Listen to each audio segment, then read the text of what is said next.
Шығыс Қазақстан облысының курорттық аймақтарында туризм тұралап тұр, себеп кәріз суын тазарту нысандарының 70% тозған.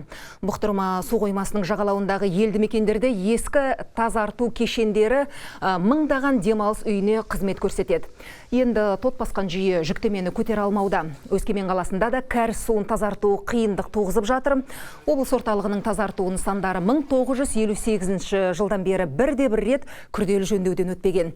Жергілікті билік алдағы бірнеше жылда Өскемен, Риддер, Алтай және Серебрянск қалаларындағы тазарту нысандарын қалпына келтіру үшін инвестор іздеуде.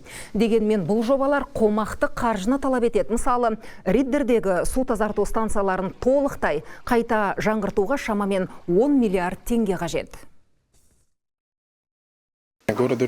Риддер қаласында кәріз суын тазарту нысандарын ретке келтіру мақсатында техникалық, экономикалық негіздеме әзірленді. Қазір өнеркәсіп министрлігінен салалық қорытынды бойынша келісім күтіп отырмыз.